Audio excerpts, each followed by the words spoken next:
Well, congratulations, Henry. We've finally got your Touareg V6 ready and waiting for you here in Auckland.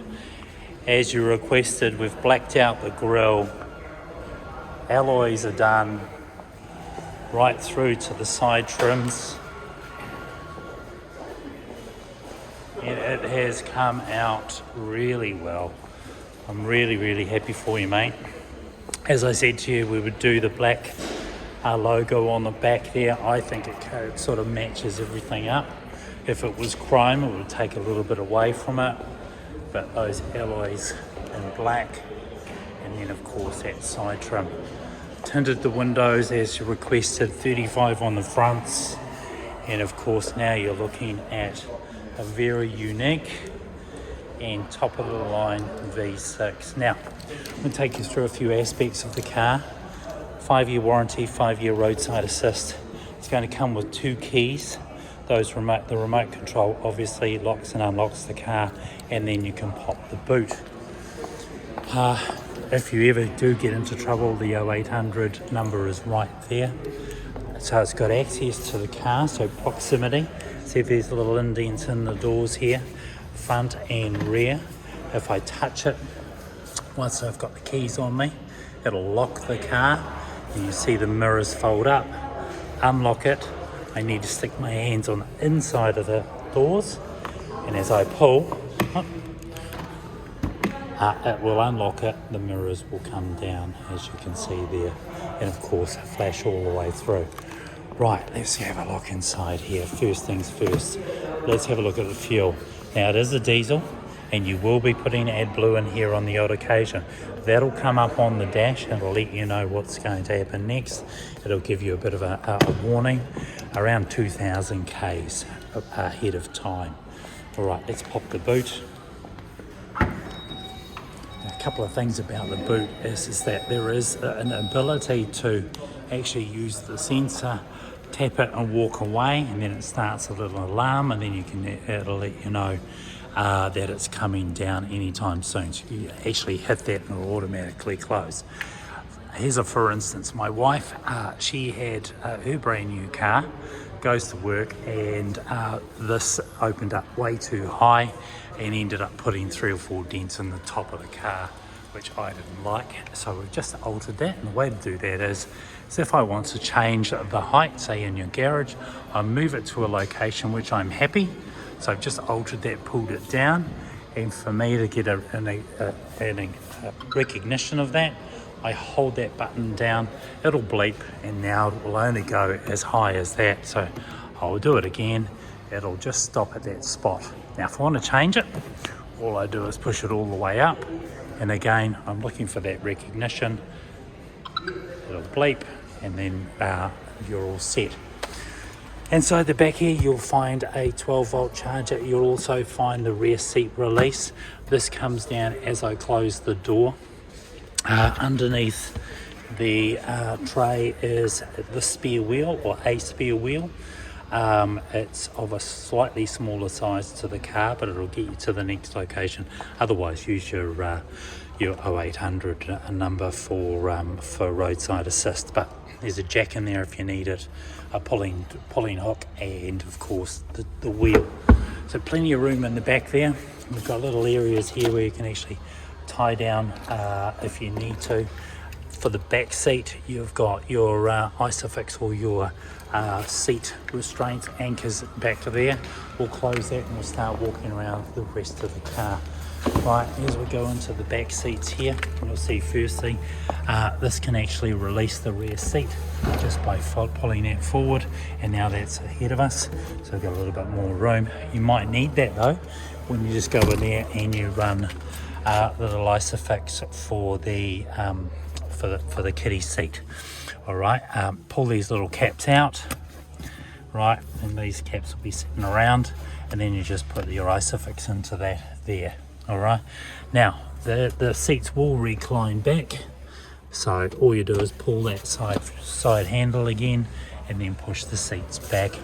There is also just underneath here a little lever, so the front seats can either go forward or as back as far as they can. In the middle there's a little spot there for a drink if you happen to, or refreshments if you happen to have some back seat passengers. And also down in the bottom here, as I open up, you've got 12-volt charger and fast chargers in this car for anyone that might be requiring a charge. All right, plenty of room in the passenger doors for a 1 litre bottle.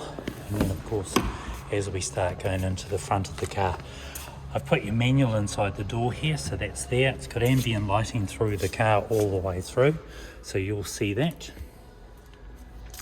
And then of course, as we go down into the passenger seat and driver seat have electric seats, so you can back and forth, lumbar support as well, so plenty of nice space in there. Looks very good from this side. So let's keep moving. So round the front, of course, LED lights all the way through. I think it looks really classy with the black grille for sure. All right, let's jump into the car and take a final look and see what the car's all about. On the right hand side we'll see our window and door locks, the kiddies locks, heated mirror all the way around to the right. If I stick it round to the bottom here, I can fold the mirrors right in, or if I stick it into my left hand mirror, what will happen is when I stick the car into reverse, it'll lower the left hand mirror down. We'll keep it into the heated mirror side for now, and then you can set that up. Locking on the right hand side and set up for individual people with car and or key, entirely up to you. Get to know the car first before you start having a fiddle. Again, electric seats down here on the right hand side, your auto lighting, your rear and your front, and then of course there's a little compartment down there to stick things like change or anything that you might want to put away. Obviously on the right hand side here of our stick we've got our wipers, and then on the left hand side we have our lights. So now I'm jumping into the car, I'm going to light it up, and the first thing we do is just push start. Now if I press my foot on the brake, it will start the car when I do that, but at the moment I'm just going to show you a bit of a tour around the dashboard. Okay, I'm getting one of these myself. I'm waiting for it to arrive. I can't wait. Me personally, I actually like the setup of the dash as opposed to the R-Line. I think it's quite a lot of personally a lot of cleaning to do when you look at an infotainment system which is just one big giant screen. This particular case, it takes it all down and still remains looking like an automobile. Right, on the right hand side, obviously our kilometres, we've got our fuel that we have, and then of course the left hand side, the revs. In the middle is where all the infotainment comes from, and then of course each person that sits inside the car who doesn't ignite the seatbelt, they'll pop up on there and that'll remind us before we get moving. Handbrake on, engine on, and then of course we've got our distance control for cruise control and not bumping into people or other cars in front of us. I'll come back to that in a second. So first things first, I really like the steering wheel. It's the new version. It's all touch as opposed to the other ones which are all buttons. So if you spilt something on it, it's not going to go through and then and change the buttons anytime soon. So we've got navigation. I can see as I start going through here, this is what I call my library on the right hand side, and as I toggle through I can see I can get status on the car, off-road rating, driver data. Now, as I go with driver data, I do like this one here because what I can do is I can put it into speed mode, and then what it'll do is it'll give me a big fat number up there, and I tend to like to drive and see a bigger number than looking over here guessing to what speed I'm actually traveling. You'll see at the top park, we're facing northwest. It's 11:12 today and it's 15 degrees here in Auckland. We've done 25k so far in this vehicle, and that's just moving from factory on and off boats to our facility. So whilst I'm in here, I can, as I say, I can toggle through and even get like I say, maps or my assistance system here, which is related to really the distance between the car in front of me. It'll activate once you get moving and you stick the car into cruise control. Now that's all operated from the left hand side here, so on, off, up and down the distance control, and then just below that you've got your volume control for your sound system, so we can do that. And as soon as you do that, you can see it pop up there, and it'll pop up on the infotainment system anytime soon. So I'm going to go back to where I was and then have this sitting in there for you. I think you'll probably prefer that over anything else. Me being a driver, I certainly do always look out for that big number. Now, infotainment system on the left hand side indicates that we need to get a couple of things started, so we'll personalize that one. We won't do that for now, I'll leave that up to you. First things that I see is my radio stations. And then of course I can go through that, but the main priority right now is for you is to get your system all set up. So when I hit menu, I get to see everything at a glance, and this is the whole setup of the car, right through from the radio to the telephone to the vehicle itself. But let's do the telephone first, because you want to set that up. New mobile, as soon as you have that, you'll be looking for BT0233. Once that's all set up, then you can go into your, say, Apple CarPlay or Android Auto. You can play music from there if you want to, but set that up first and then you'll be all good to go. When I go back to menu, I can go into my apps, and then I might be pushing Apple CarPlay or Android Auto. Now that'll automatically do that for you, and that will set you up.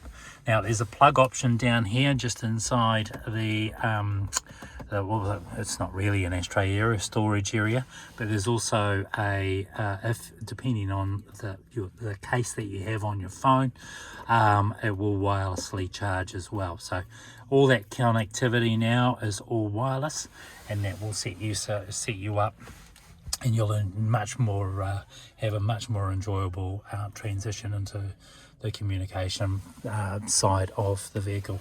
Now I must have yeah, I did. I've set the heated seat on, so you've got heated seats in here as well, both passenger and driver, nothing in the back. Then of course you can just increase your temperature here. If I want to sync it, I can, so I've got it on both sides. It'll go into eco mode on the passenger side. That's just really purely to save time and money for you, and have the car being more efficient. So in this particular case, I'm just going to leave that as it is, but we will put that onto auto, and the car will actually run the temperature for us. Let's go into the vehicle and have a quick squiz through there. So my average speed selection, I can change some information on what I want to read. If I want to, I can go into the car here and have a bit of a look around. I can change my settings. Settings will be personalizations, my lights, they're all set up for us, so it's all factory settings here currently. And then of course I can go through my instrument cluster, I can make some changes in there. So relatively easy to get into, and you're really just looking for information around the car inside the menu. So go vehicle, navigation. Similarly with navigation, you can have it up here inside your infotainment system or inside the dash like you saw before. Now outside of there's traffic warnings, there's VW media. Again, you'll get used to this and start playing around with a few things. Sound controls, you've got all of this inside here, so you can increase the bass and lower the bass, play with that. Fader, I can move that around if I want to. If I'm playing some music, let's leave it in the middle for now. You'll find your vibe when you get into it. And then of course I've got this, which I can actually do it without actually touching the screen at all. So that's also set in there. There's seat settings, so you can have individual seat settings inside here. Your air conditioning settings, I can monitor where I want that to all move around inside the car at whatever fan speed. Air clear is basically going to go through the car and start purifying the air inside the car for us. We'll take that and we'll let that do what it has to do. And I think that will really cover everything you need for now. What have we got? Let's go back into radio. And then of course, if I like that station, say George FM, and I don't want it to change it, or I can do that just by waving my hand over the top. Now to park the car, D for drive, obviously, P for park. When I finish using the car, I just push the P on the side there. It'll automatically bring on the handbrake, and then of course the car is then immobilized and you turn the car off. You've got different modes inside the menu here, and as I did that, you can see I've got sport mode, and I can toggle through, or I can actually just tap the screen and it'll take us into sport mode. Sport mode might be something you might want to drive in, and then of course you've got paddle shifters on your down speed on your left hand side and your up speed on your right hand side of the steering wheel. Listen, it's a beautiful car, mate. I think you've done really well. I think it's my choice. I've certainly decided this is what I want to have for my next car. And again, you know, I've got plenty of customers that would say it's one of the best cars they've ever had. So enjoy it. If you've got any questions, I'm sure you'll contact me. And one more, or a couple of last things. If you get a little bit irritated by stopping the car and the car turns off, you can turn that off by hitting that there. And then of course parking assist is one thing. Parking assist and hitting curbs, not your main priority, I wouldn't imagine. And then of course, if I want to just have a quick look around, I can do this and see what's behind me. As soon as I put the car into reverse, it's also going to do that as well. And there's sort of direction finder, so as I move the steering wheel, it's also going to move. All right, mate, all the best. Thanks very much again for buying another car from Tristram's and putting your faith in me. I think it's a great car. You're going to love it, mate, and look forward to catching up with you anytime soon. All right, thanks, Henry. All the best.